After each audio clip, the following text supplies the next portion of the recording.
Let's hear it for the man, the myth, the legend, Moby.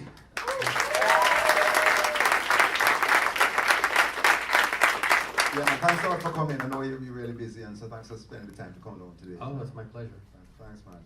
So let's go back to the beginning. Growing up, you were born in Harlem. What kind of music were you listening to, and did this help to influence you getting into the dance music? Well, it's funny. So I was born on 148th Street in Harlem, which is ironic because not a lot of skinny white kids are born on 148th Street in Harlem.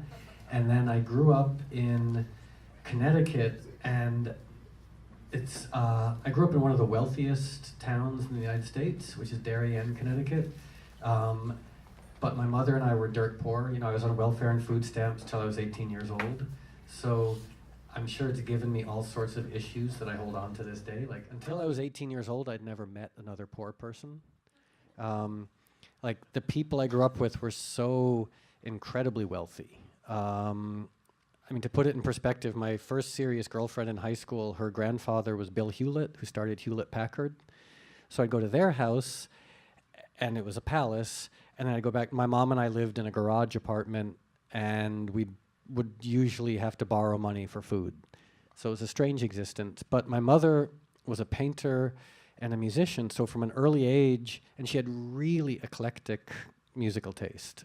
She was into Stravinsky and Dvorak and Baba Olatunji and Lightnin' Hopkins and Bruce Springsteen. Like, she just sort of liked everything. So a lot of my musical education was stealing her records and also stealing her boyfriend's records.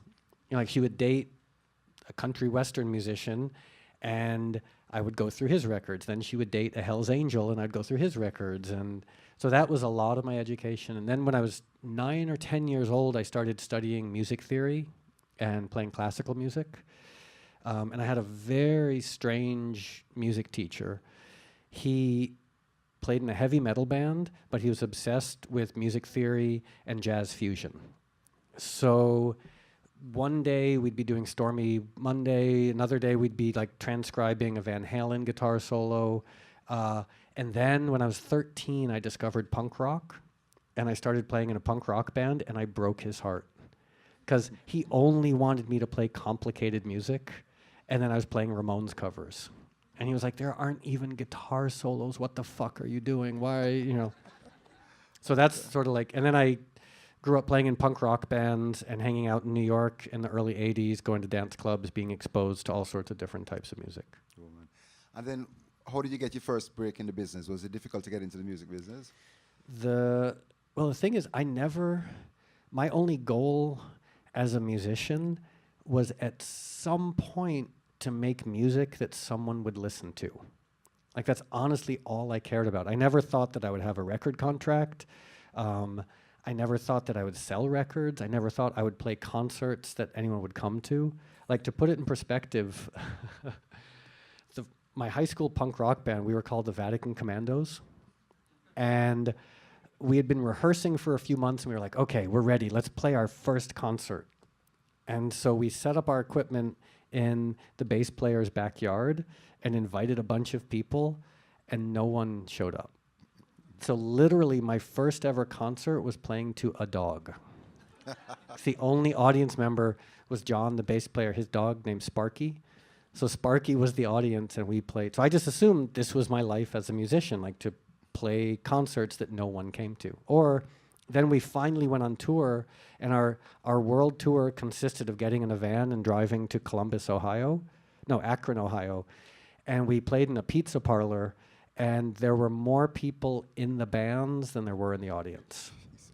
So as far as a first break, I guess but my idea of a break might be different than everyone else's idea of a break, because I was dating a woman when I was in college, and then I dropped out of college and I needed a job, and her best friend's boyfriend ran a bar, and so he let me play records there on Monday nights and gave me $20 and free beer.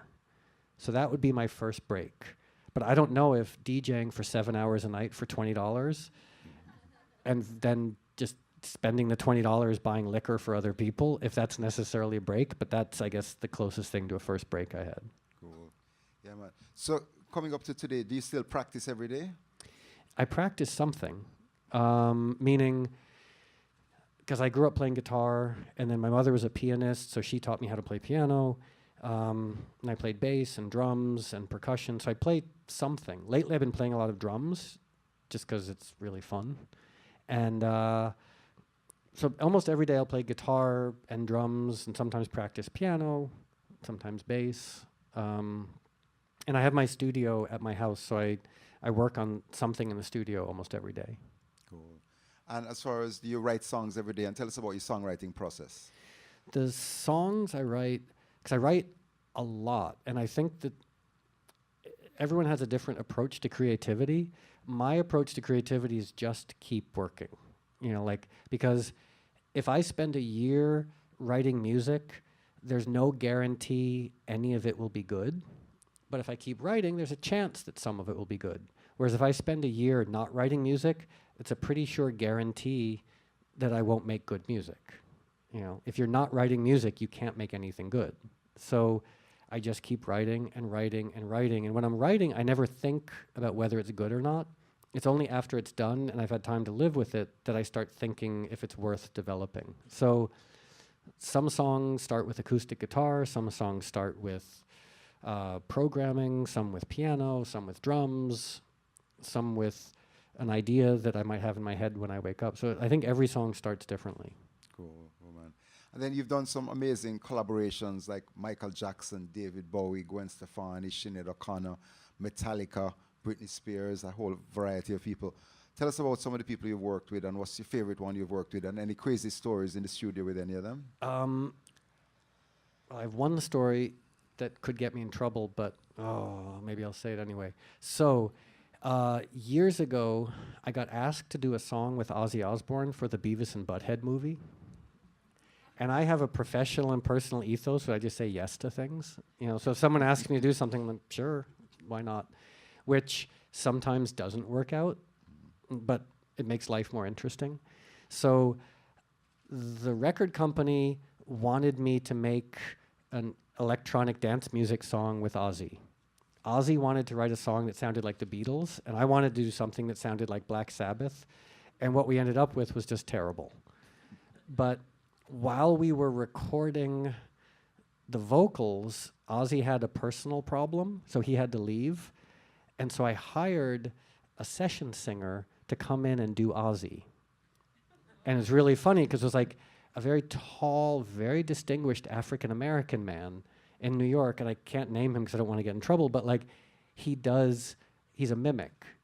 So if you're making a rock record and your old rock musician can't hit the high notes, you bring him in and he perfectly does their voice. I don't want to name names, but suffice it to say, when you listen to rock records made by rock guys in their 70s, they're not doing all the vocals. Wow. And more often than not, it's this guy. He makes a great living and it's so funny because you wouldn't expect him to be able to do heavy metal. 'Cause he's very refined and makes $1 million a year doing all these rock guys. Wow, amazing, man. But as far as my favorite thing to work on was probably Brian Eno. And I'm feeling a little old. Does everyone here know who Brian Eno is? Okay. I don't know. Because he was in Roxy Music, and then he produced Devo and U2 and the B-52s, and he sort of invented ambient music, and recently he produced Coldplay. But he's one of my musical heroes. And early on in my career, I was asked to remix him. And I was so nervous, so I overcompensated, and I did 10 remixes. And I had a phone conversation with him, and I tried to hold my shit together. I was like, oh, hi, how are you, Brian? Yeah, nice. Well, I'm working on your music. And the moment I hung up, I think I screamed at the top of my lungs and ran around in circles because I was too excited. Well, and talking about U2, you worked with Bono as well? Over the years, I've done a lot of weird things with Bono. I moved into this apartment in New York, and he was living in it, and he wrote my co-op board application letter. Wow. So that's one of our collaborations. That's really cool. I done remixes for him. We've toured together. See, I stopped drinking about 5 years ago, but back when I drank, he was, and I feel bad name dropping, but we're already talking about him. He's the most fun person to go out drinking with because he doesn't stop. Like every night you go out with him drinking, it stops at 8 or 9 o'clock in the morning. And he's so lovely. Like he's just friendly to everyone. You know, if you're walking down the street and a homeless guy wants to dance with him, he'll stop and he'll dance with the homeless guy. Like I've never seen him not be kind and gracious with people. Yeah, man. And talking about being sober, is it a lot different, like writing songs, performing, recording stuff now that you're sober? Well, the funny thing is, even when I was a crazy drunk, I never drank when I worked. I would basically work in the studio all day and then go out and drink and take a lot of drugs at night, and then work all day and then drink and take drugs at night. And the biggest change is I have more time to work because I'm not as hungover. And also, strangely enough, there's a lot less desperation. Like there's a weird psychology that came along with drinking and drugs, which was a sort of feral desperation. And that's gone. So in a way, like now, when I make music, I'm making music just for the love of making music. And I almost think like the criteria by which a musical project can be evaluated, traditionally the only criteria that people have is how well it's done commercially. But I think that you have to factor in all these other variables, like did you enjoy making it? Did the people around you enjoy making it? Do you feel like does it have integrity? Is it creatively satisfying?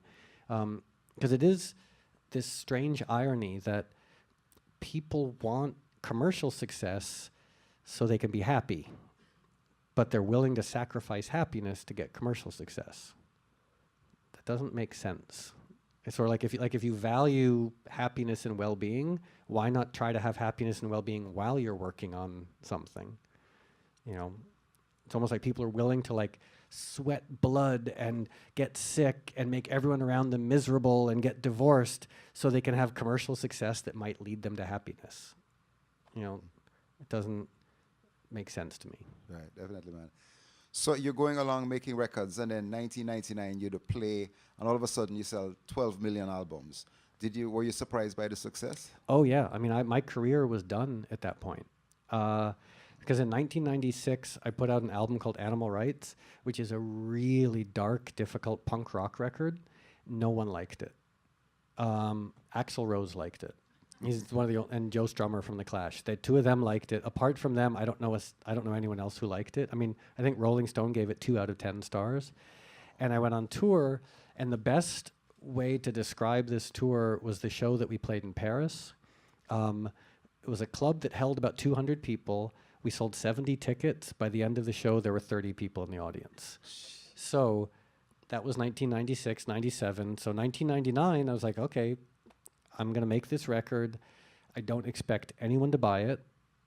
It's a weird lo-fi record that I made in my bedroom, and it went on to sell a lot of, many millions of copies. But when it came out, I just assumed it was going to be a failure. And it kind of was when it first came out. I remember the first week sales, it sold 4,000 copies in the United States the week it came out. And then like the next week, it sold like 600 copies. And the first show that we did on that tour was in the basement of a record store in New York for about 50 people. And then it was amazing because it just kept growing and growing and growing. And then the last show was co-headlining with David Bowie for like 50,000 people. Yeah, man, that's really cool. And then after that, did you feel kind of like pressure that you had to do like Play 2? Yeah, there was, and I wish I could blame someone else. Like I wish I could say, oh, the record company put so much pressure on me, or my manager put so much pressure on me. And it's like, no, I just put pressure on myself. I mean, certainly the people I worked with wanted another big record, but I was at that point almost addicted to success, as strange as that might sound. And so I really wanted the next record to be successful. And it wasn't nearly as successful as Play had been. And, but I think it's this problem that a lot of commercially successful musicians have is, first of all, you forget that the moment you have success, that means that a lot of people are going to hate you. You know, it's just a guarantee. You know, like Coldplay, the worst thing that ever happened to Coldplay is having success. You know, 9 times out of 10, the moment a band has or a musician has a degree of success, they get some fans, but they also get tons of enemies. So, I mean, as you know, it's like you have success, and there are all these people who all they want is for you to fail. But when you're the musician, you don't want to think that. You think everybody loves you. And then you put out a record and it gets bad reviews and it doesn't sell very well, and you start panicking. And it can lead to all sorts of problems. But then luckily, time passed, and like the next couple of records after Play were very successful overseas. They weren't successful here, which was depressing, you know. But at the same time, I have to remind myself that apart from not having hair, I don't really have anything to complain about. Like, because as I said, like, my early expectations professionally were to sell like 100 records. So like, if you put out a record, even now, like with the demise of the music business, if you put out a record that sells a few 100,000 copies, by some people's criteria, that's a failure. But by my criteria, it's a few 100,000 more than the 100 records I expected to sell when I was 16 years old. So I can't ever for a second complain. Yeah, man. And as far as like ads and commercials, a lot of artists, you know, don't want the songs used for that. But don't you think it helps to kind of expose and enhance a song to put it in a commercial? Well, especially now. I mean, I licensed music to movies, TV shows, advertisements quite a long time ago. I think that the realization I had, because growing up in punk rock bands, my friends and I vowed that we would never sell out. And we would sit in front of the TV and we'd watch MTV and we'd say, "Fuck you, MTV." And at some point I was looking at my friend saying, "Fuck you, MTV." And I was like, you know, the TV's not paying attention to you. This is kind of a futile gesture, you know, sit there and to complain about something and not take some sort of proactive steps to change the thing you're complaining about. It's just, it can be fun. Like sitting in a bar complaining about things can be really fun, but the world isn't actually changed for it. And so in 1995, Range Rover came to me and asked me to license one of my songs for a Range Rover commercial. And my immediate old punk rock response was to say no. And then I thought to myself, okay, if I walk into Greenpeace and I say to them, "Hey, Range Rover wanted to use my music," and I said, "Fuck you, Range Rover," the guys at Greenpeace would say, "Yeah, cool." But if I walked into Greenpeace and said, "Oh, Range Rover licensed a song of mine, here's $150,000, I thought the people at Greenpeace would be happier. So that's part of in my professional ethos is if I license music to commercials to try and use the money to support causes that are important to me. Fantastic. Not always. I mean, I'm still selfish, but I try, you know, like I sort of try to keep that in the back of my head. Cool, man. And then as far as film placements, you've had some amazing placements in The Bournes and Heat and then James Bond, Tomorrow Never Dies. Is it different writing for film? Yeah, my favorite thing to do is just to license music to movies because you don't have to do anything. Like you write a song, you put it on a record, and then at some point someone calls you up and says, "We'd like to use this song in our movie," and the only thing you have to do is say yes. It's the easiest thing in the world.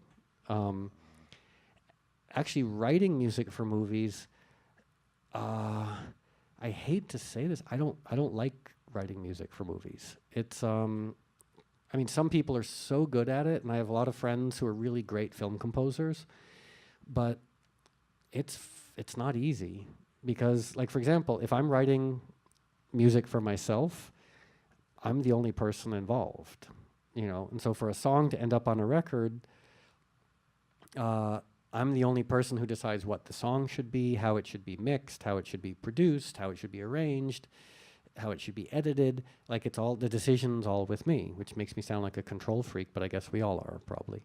And but when someone writes a piece of music for a movie, There's the director, there's the music supervisor, there's the studio, there's the producers, there's the executive producers, and they all have an opinion. And so my friends who are really good film composers, a huge part of their skill set is dealing with the director, the music supervisor, the producer, et cetera, et cetera, et cetera. Cool.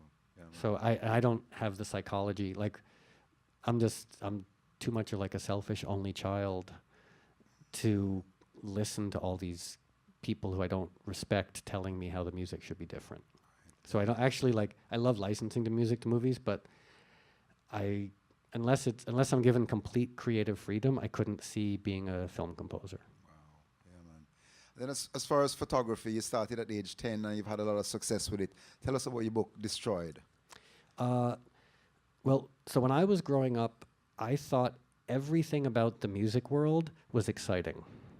I remember when I was 18 or 19 years old, maybe 19 or 20 years old, I went to go see REM, and my girlfriend and I at the time snuck backstage during the day, and we didn't see any musicians. We saw the deli platter in the opening band's dressing room, and we thought that was so exciting. We're like, I can't believe we saw the deli platter of the opening band who were going to be on stage at some point. So I was convinced that everything to do with the world of music was exciting and glamorous. And then I became a touring musician, and I realized almost nothing in the world of touring is glamorous. And even if it sounds glamorous, it just isn't. You know, and I'm not complaining, but if you talk to almost any touring musician, like, we're grateful that we get to tour. We're grateful that we get to play music, but I mean, it's all kind of grim. And so I put out this book, Destroyed, just to sort of show the strangeness of life on tour. You know, it's like one picture is an audience of 100,000 people, and the next picture is a sad, empty hotel room. And the next picture is an audience of 50,000 people, and the next is an empty regional airport. So it's like this contrast between tons of people and weird, disconcerting emptiness. Yeah, man. You've said that touring affects your creativity, so you've cut back your shows a lot. I know the Beatles actually stopped touring, so you're going to hardly be doing many more tours, eh? I hope not. So I had this experience when I was, I guess, 23 or 24. I was doing my first sort of tour, and I was in London in Heathrow Airport, and I'd never been to England before, and I was like getting ready to fly back to New York, and I couldn't believe that I was a musician, and I had played concerts, and there had been people at the concerts, and now I was in an airport flying home, and it was so exciting. And I looked around the departures lounge, and I saw these musicians in their 40s, and they just looked so tired and chubby and sick and depressed. And I looked at them and I was like, oh, I hope I never end up like that. Fast forward.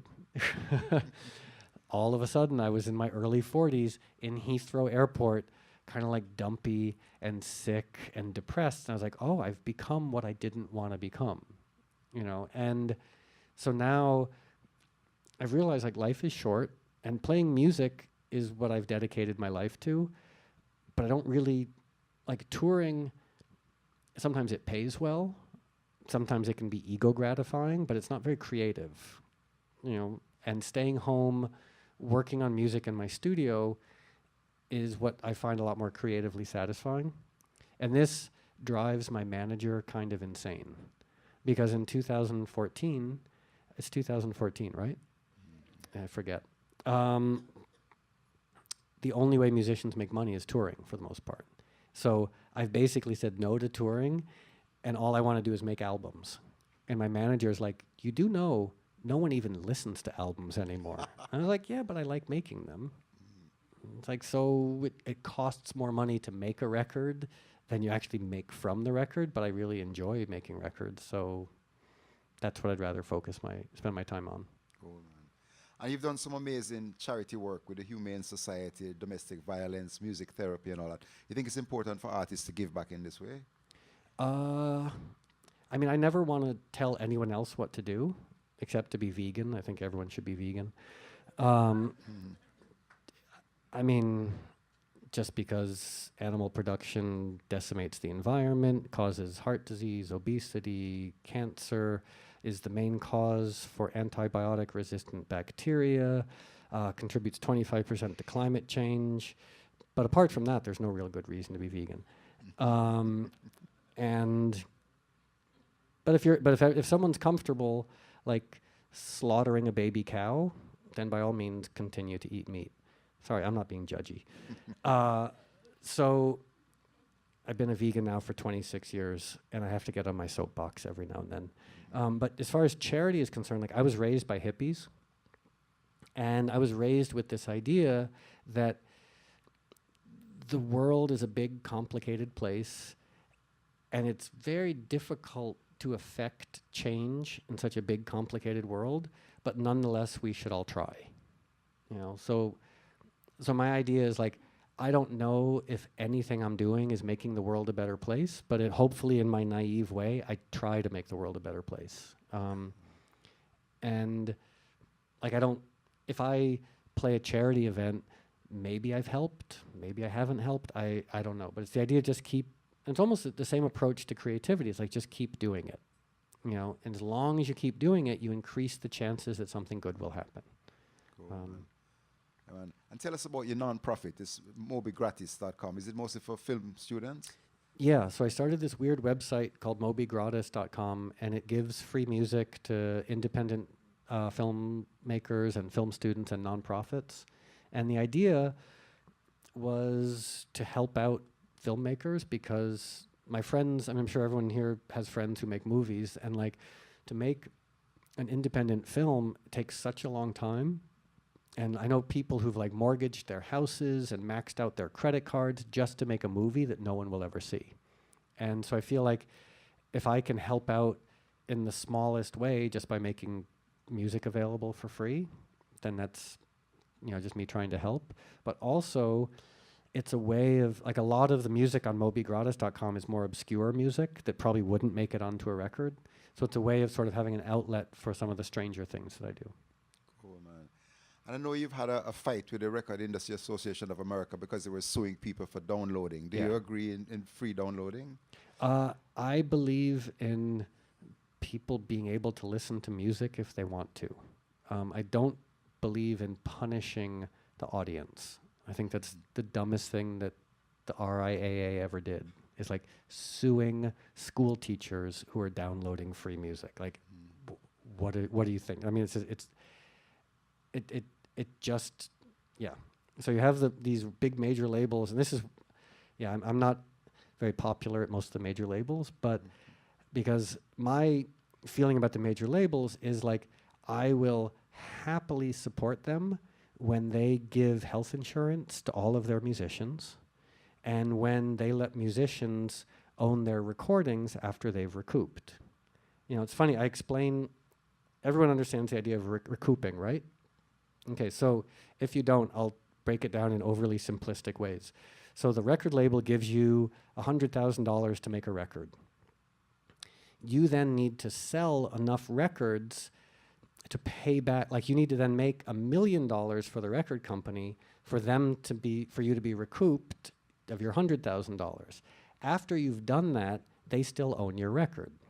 So you've paid them back 10 times what they gave you, but they still own the record. The thing I compare it to is, imagine if you took out a mortgage from a bank for $100,000, you paid the bank back $1 million, and they still own your house.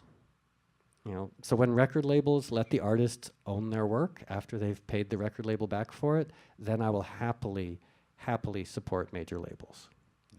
You know, and also when they give health insurance to musicians. Definitely. Like, it's just heartbreaking that you have like so many musicians who don't have health insurance. You know, and they've like bent over backwards and sweated and slaved to make records, and like maybe it didn't work out, and suddenly they're 30 years old and they're unemployed with no health insurance. Like, that's just heartbreaking to me. Definitely, man. And I know you spend a lot of time on your website. Do you use social media to kind of educate your fans, and is it like cathartic for you? Yeah, I love communicating with people, whether it's communicating through music, whether it's communicating through pictures, whether it's Twitter or Instagram or Facebook or whatever. I really like communicating.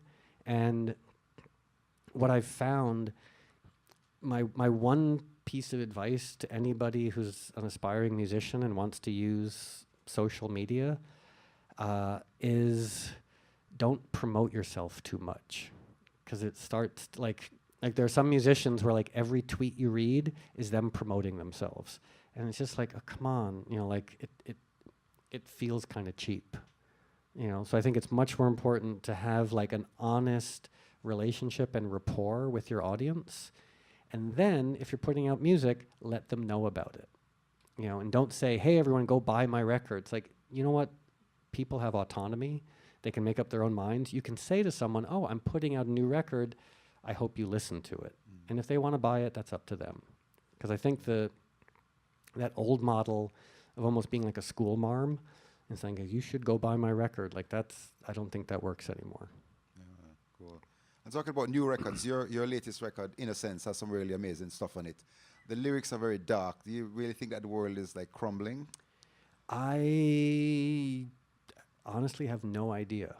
I mean, I think that one thing that amazes me is that 99% of the problems facing humans are either avoidable or created by humans. Like I mean, future generations are going to look back at us and be like, what the fuck were you doing? Like, you had paradise and you went out of your way to ruin it. Like, we know all the stupid things we're doing, we all know about them. But we all just sort of like, oh yeah, that's the way it is. Like, people are always gonna drive internal combustion cars, and people are gonna always rape, and people are always gonna have war, and people are always going to wrap non-perishable items in plastic that's gonna be around for 10,000 years. Like, all these things are so stupid, but we keep doing them. And that is baffling to me, because we're just killing ourselves. Definitely. But we all like just sort of go along with it. Yeah, so but having said that, I mean, the world is, 5 billion years old, and the universe is 14 billion years old. So we might not be around that much longer, but the world's going to be around for a long time. There'll be life on this planet for a very long time. It just might not be human life. Right. Yeah, man. And then, in a sense, it's very like lo-fi and emotional and very melodic. You said it's your most collaborative album so far, and I know you used the great producer Spike Stent on it. Why did you decide to use a producer on this one rather than doing it yourself? Well, because I'm just one person, and I have very little objectivity as regards my own creative output. So, I mean, in my past, I've written songs that I thought were terrible, that other people liked. Like on the album Play, 2 of the songs that ended up doing well off that were, actually 3 of the songs. There was Why Does My Heart Feel So Bad, Porcelain, and Southside. I didn't think any of those were any good. And I had to have friends and people I worked with say, no, these are good songs, you should put them on the record. And I was like, yeah, but my voice sounds shitty and the production's bad. And they were like, no, put it on the record. So sometimes I think something is terrible when actually it's okay. And sometimes I think something is great when it's actually really mediocre. So I find having a producer involved, or even just someone providing some sort of objective input and insight, enables me to see things more clearly, and also keeps me from being lazy. Because I'm sure, again, most musicians, like, it reminds me of the Krusty the Clown toy logo, like his slogan for Krusty the Clown toys. It says, it's not just good, it's good enough. And sometimes with finishing a song, you're like, oh, okay, I'm tired of working on it, it's done. And it's nice to have someone saying, you know what, the middle 8 really needs work, or the chorus could be better, or could you go back and re-record the hi-hat pattern, or just like simple things that left to my own devices I might not do, but having someone around, it sort of like gets me to just add like an extra 10% to it. Cool, man. I mean, I think that Southside with Gwen Stefani was pretty amazing. You didn't hear that as a... No, I thought it was just like neither here nor there, meaning it was one of these songs where I was like, it's not quite fast enough to be exciting and not quite slow enough to be atmospheric, and the chorus to me seemed okay but too obvious. So that's where like I had a really good A&R person who was able to sort of like, hit me on the back of the head and say, no, this is a good song, you need to put it on your record. Cool, man. And then in a sense, you have a mixture of analog and digital. Which one do you prefer? I like everything. I mean, because my background as a musician, as I was saying, is classical music and music theory and punk rock and hip hop and dance hall and electronic music and jazz and honestly, what I've learned over time is I have no genre allegiance, and I have no allegiance to the way in which a record is made, whether it's real musicians, whether it's programming, whether it's analog, whether it's digital. All I care about is how the music feels when it comes out of two speakers. You know, if we look at the last 100 years of recorded music, every genre of music has created beauty and genius. You know, so to only have exclusive allegiance to one genre is like to deny so much phenomenal, beautiful music. And so, yeah, so when people say that, like, oh, only real musicians can make good music, I was like, have you listened to a Neptune's record? You know, like that, or like Drop It Like It's Hot. Like, that's a great song. There isn't even music on it. You know, there isn't even a hi-hat pattern. It's a kick drum and a weird sort of snare. It's the whole song. Wow. And it's great. Or like, I was back in your office, and there's a big John Lee Hooker poster. And John Lee Hooker is, whenever I talk to engineers, producers, record company people, I always use his first single as an example of why music can be anything. Because his first single was called Boogie Chillin'. And it's one guy, him, on a guitar, and he's stomping on the floor, and he's singing. That's the whole song. There's no chorus. There's no repetitive lyrics, and it sold 1.5 million copies, recorded with a microphone. And I was like, music can be anything. And if someone says, oh, no, music needs to have a chorus, it needs to have this, it needs to have that, it was like, I can give you 1,000 examples of music that doesn't have that. You know, it's like the only thing music needs to do is give, like elicit an emotional reaction in a listener. Cool. And then the latest album, in a sense, you recorded it in LA. Was it different working in Los Angeles rather than New York? Yeah, I moved here about 3 years ago. And I was born in New York, and I thought I'd live there forever. But as I said, I stopped drinking. And when I got sober, I realized New York is the best city in the world to be a drunk and not the best place in the world to be sober. There's no nature. The weather's kind of shitty. It's filled with tourists and Wall Street people. I mean, New York, I still love it, but I just don't want to live there. Whereas LA has a weirdness that I really like.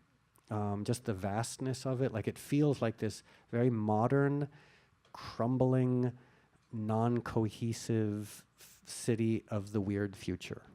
And because it's urban and suburban and rural and mountainous, and it's such a weird polyglot of different cultural and geographical elements. And that was a big influence on the record. That, like, you can have, I mean, because LA County and its surrounding environments is 20 some odd million people, but right in the middle of the city is complete emptiness. Definitely. You know, like, you can be in Griffith Park with P-22, the mountain lion, or go a few miles away and you're in a dense urban environment. Like, there's nowhere else in the world that does that. So the strangeness of LA, and also LA, what I find is, because the music business now resides here, I mean, there's bits of music business in the rest of the world, but like, it's, maybe I'm overgeneralizing, but I would say 75% of the music business in the Western world is in LA, and the outlets for music, the studios, and there's something really inspiring being around people who make their livings as musicians or producers or composers. Whereas in New York, I found I was around people in the world of fashion, people in the world of finance, people in the world of inheriting money and doing too much cocaine. You know, like, it was, and here, it's just really nice to be in a city primarily fueled by working, creative people. Definitely, man. And then tell us about some of the collaborations on the Innocence album, like Wayne from the Flaming Lips. What was it like working with him? You just like him because you guys have the same name. So Wayne Coyne from the Flaming Lips, I went on tour with the Red Hot Chili Peppers in '95, and the Flaming Lips and I were the opening band. And if you ever go on tour with a big band, I mean, the Chili Peppers are the nicest people on the planet, but still, like in 1995, like the audience was there to see the Chili Peppers, and I was like the weird techno guy who people ignored, which is okay.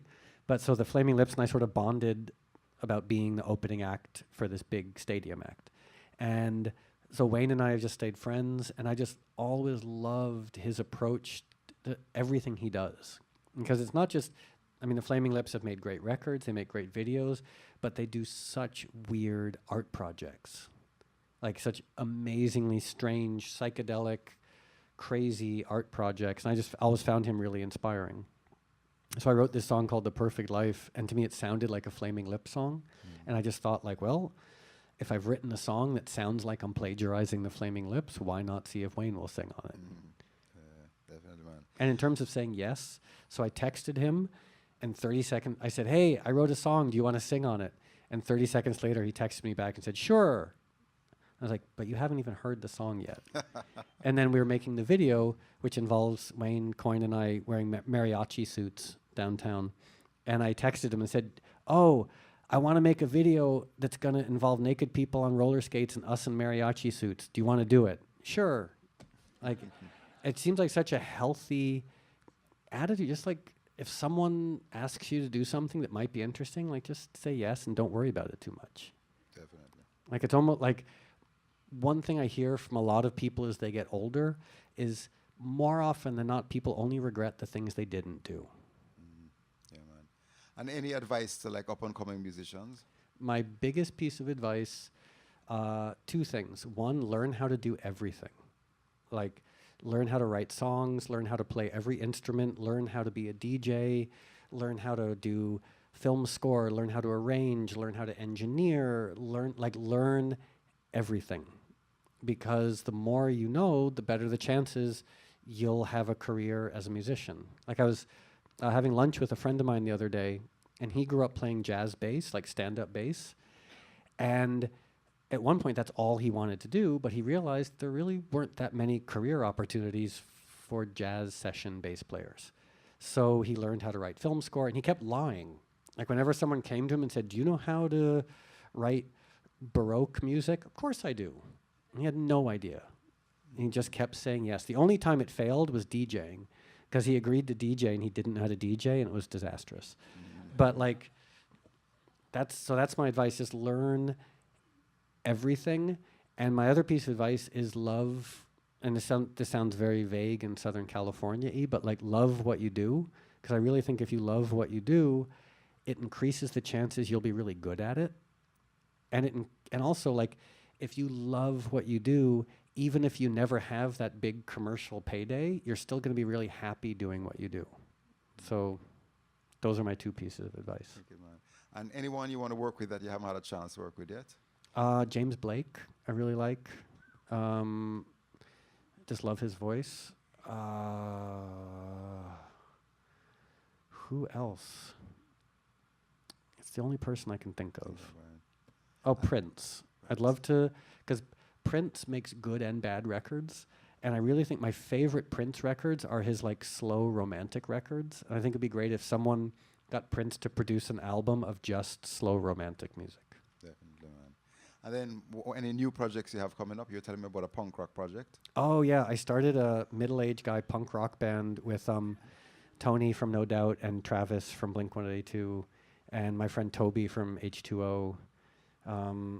And a few other old punk rock guys. Cool, man. I don't know if we'll ever play a show or make a record, but we meet up at Travis's studio and play loud hardcore. Wicked, man. Cool. Yes, we want to open it up to any questions from the audience. What's your take on the electronic scene right now?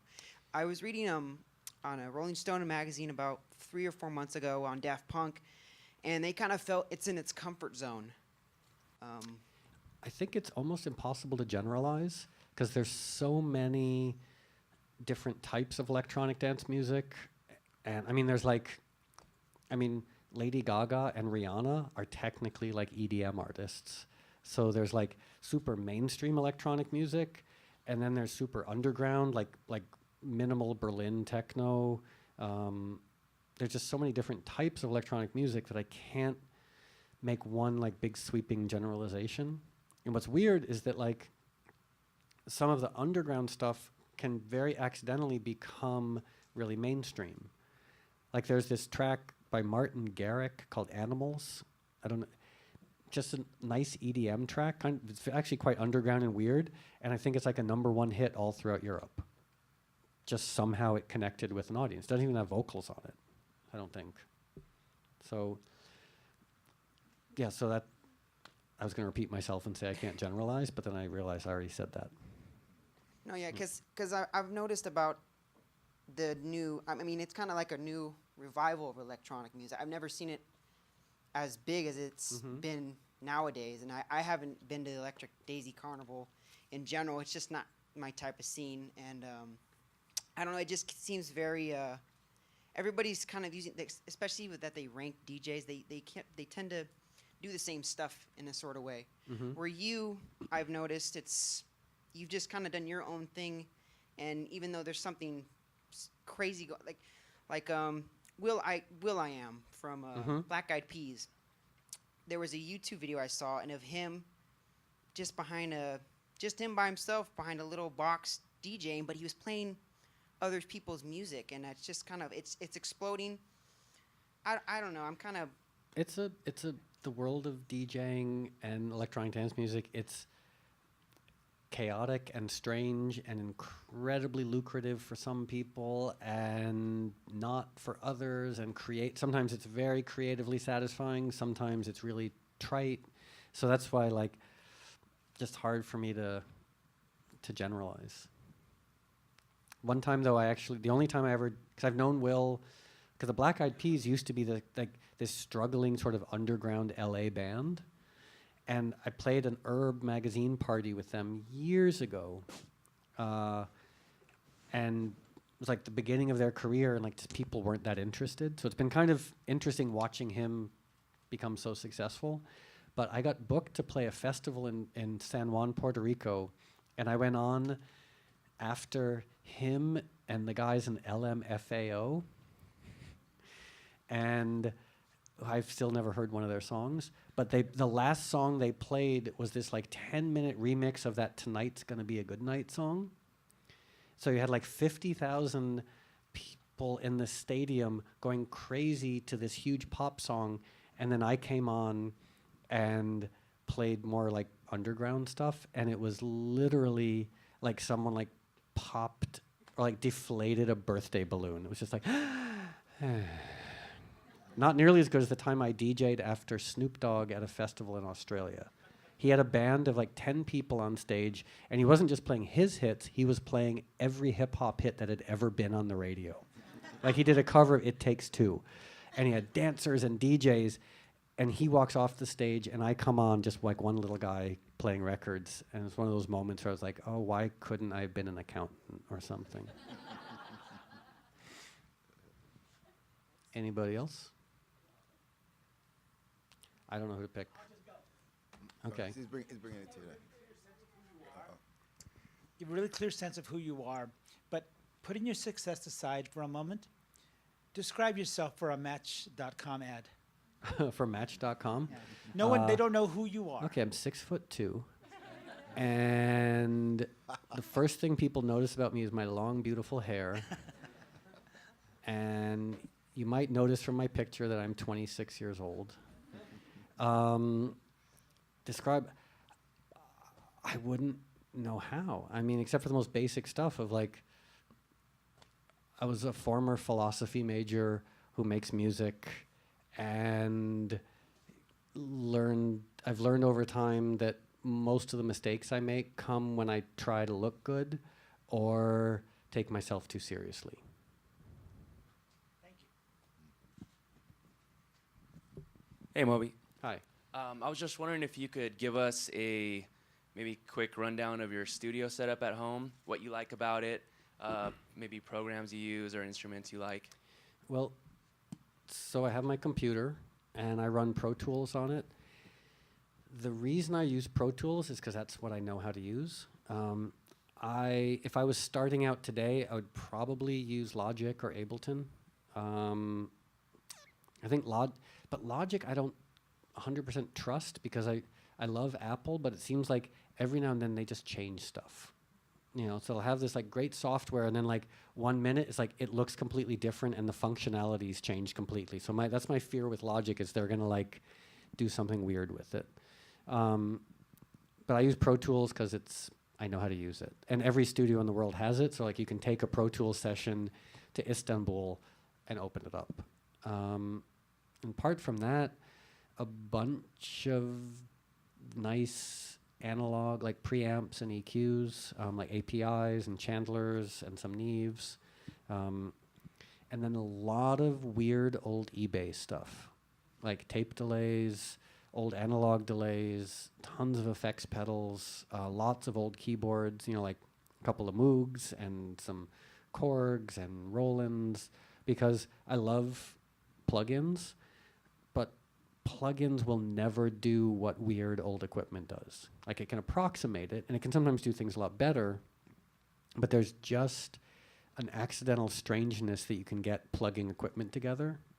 You know, saying like, oh, what happens if we put this vocal into this slightly broken tape delay and then put it into a guitar amp and turn the reverb up and then put it through a triggered noise gate? Like there's just weird signal paths that you can't do with plugins.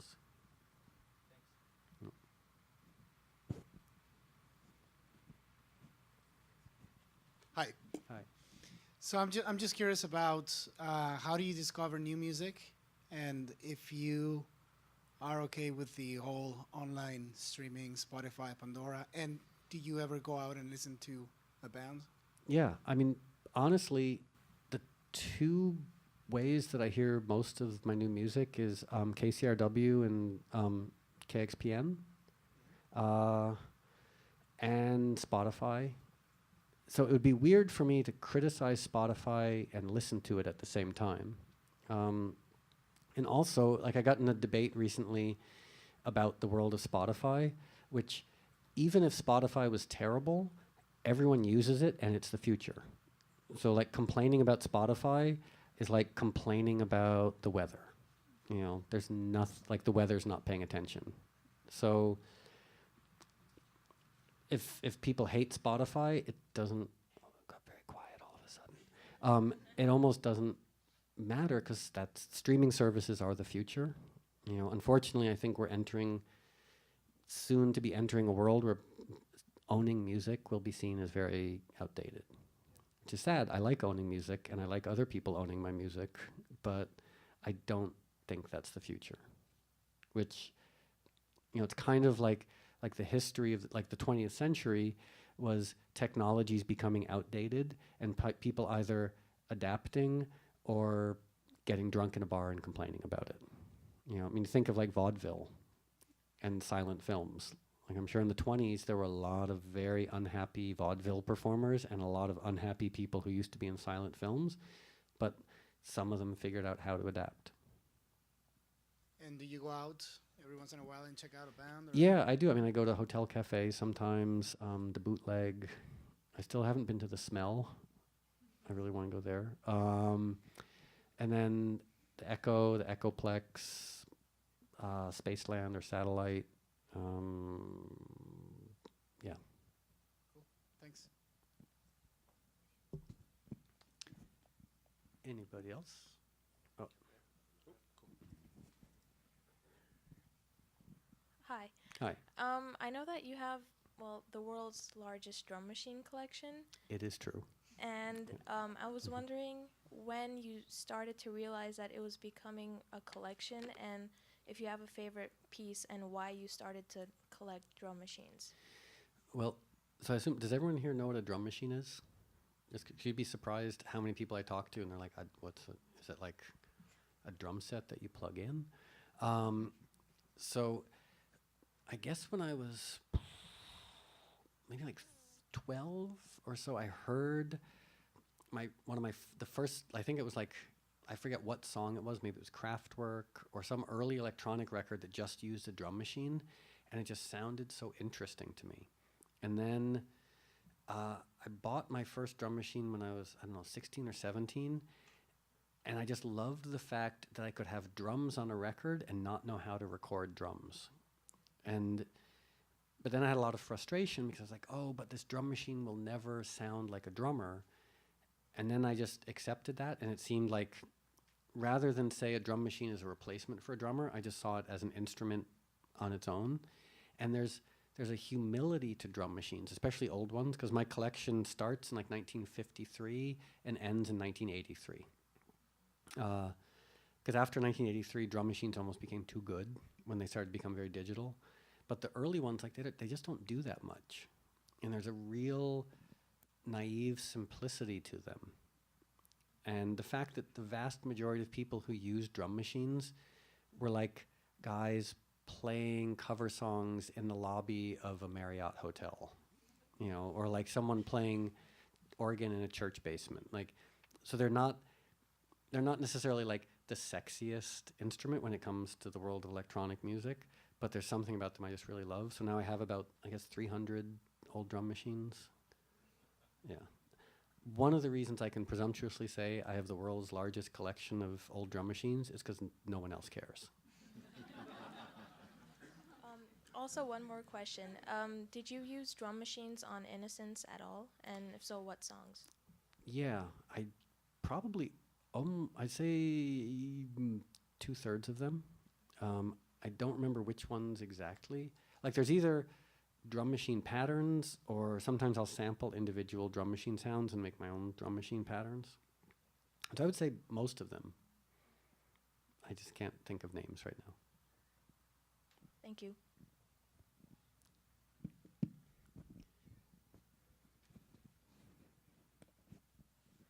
It sounds like you're very comfortable with experimentation, but I was wondering when restraint plays a role in your music making process.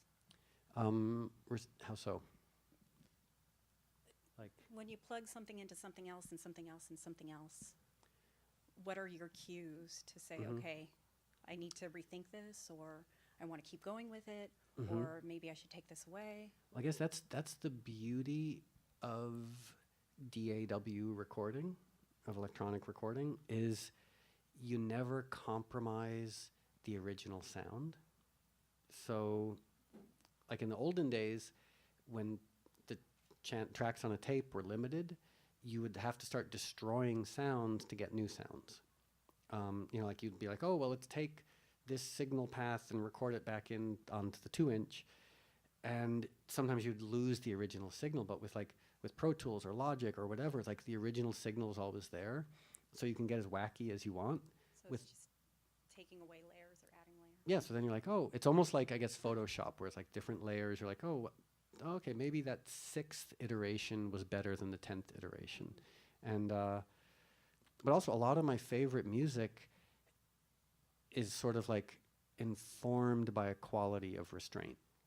You know, like a lot of early electronic music, it's very simple and very repetitive. I think of like, you know, I mentioned John Lee Hooker earlier, or Neil Young. A lot of my favorite music is very simple and very restrained. And ultimately it's maintaining that the only criteria by which music can be judged is subjective, you know, and not necessarily like I have a lot of friends who are artists, musicians, writers, photographers, and when someone has to tell you about the creative process to get you to like it, that's usually a sign that it's gone wrong. Yeah. You know, like most design or... Yeah, like when a friend of mine, God bless her, she made a record and she was like, and I didn't use auto-tune much. And I was like, okay, even if you hadn't used it at all, like people don't care. Like people don't care, like, because I used to do that as well. I'd be like, oh, listen to this great guitar solo. My friends were like, yeah, but I just want to listen to the song. You know, like ultimately that's the 99.9% of the time when someone evaluates music, it's emotional and subjective. And if they have the musician standing over their shoulder saying, but listen to the bass tone. You can't explain the concept. You Yeah. need to just let it connect. And they're like, okay, so you used, you know, an API compressor into an 1176 to get your bass sound, and no one cares. It's like ArcLight when people ask, what that? kind of film. It's like ArcLight. When people ask what kind of film you used, it's only interesting to the people that use film. Yeah. So, but so having that quality of restraint and just remembering, like, it's almost like being an audience member first and a musician second.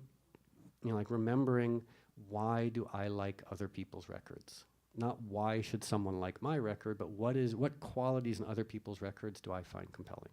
And remembering to try and incorporate that into the work I do. Cool. Yeah, man. It's so quiet in here. Hi, thank you for coming and, talking to us.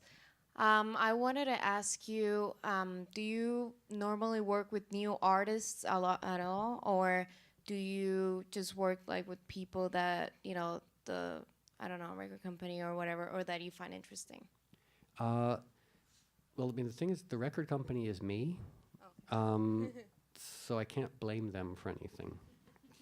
And as far as working with people, I mean, in my past, I worked like doing production or remix for big artists, but I've also, like most of my albums, like the new album, Innocence, most of the collaborators are very either unknown or relatively unknown people. So I like to collaborate with people when I'm inspired by their approach to creativity, and especially if they have that voice. And I don't mean the like American Idol style voice or the voice. I mean like to me, Lou Reed had the voice. Like Johnny Cash when he did the cover of Nine Inch Nails' "Hurt," like that voice where it's like it doesn't have to be technically good. It just has to resonate with me emotionally. In fact, 9 times out of 10, I'd rather work with someone who has an interesting voice than a good voice, because I mean, you think of like. That people tend, like Neil Young is a good example. Like Neil Young technically has kind of a broken voice, but that's part of what makes it so beautiful. Of course, some people like Bono has one of the most beautiful pitch perfect voices in history, and it's amazing to listen to. But then you listen to Bob Dylan, who has a limited range and his pitch is kind of wonky, and that's equally as good, if not better.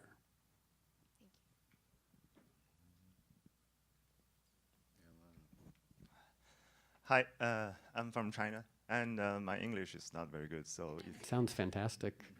yeah, so if my Chinese English doesn't make sense, I'm sorry. I never thought I can talk to you, but when people say that you make dancing music, I feel surprised, because back to my 20s when I feel confused and anger, every time I listen to your record, I feel more peace and settled and pure. I don't know if you think yourself the same way, but I don't know, where do you get that energy from? Maybe from your childhood or from your study? Yeah, it's a good question. It is funny sometimes when people refer to me as an electronic dance music artist, because I love electronic dance music, but I was like, well, my background is classical music and punk rock. But again, I think it's using, as I said earlier, not to plagiarize myself, but like it's remembering what it is about other people's music that I love. And luckily, like I think it's one of my only strengths as a musician is that I love other people's records. So like I didn't become a musician because I had dreams of fame and fortune. I didn't become a musician to sell records. I became a musician because I loved other people's records and I wanted to try and do what they were doing. And it's having that profound emotional reaction to other people's music that I try to create in my own music. Doesn't mean I'm successful, doesn't mean I'm good at it, but that's what I try to do. So if that makes any sense. So that sense of peace that you're talking about, like if I listen to like Debussy, Clair de Lune, it's a perfect example. Like it creates such a sense of sort of almost unsettled peace. And that having that emotional reaction to a piece of music sets a benchmark. So I'm like, okay, well, that piece of music got me to here. How can I try to write music that will get me to a similar place? And that's pretty much my only goal as a musician, is to try and create music that elicits that emotional reaction in me. Yeah, man. Excellent, man. Well, let's hear it from Moby, an amazing experience. Thanks a lot, man.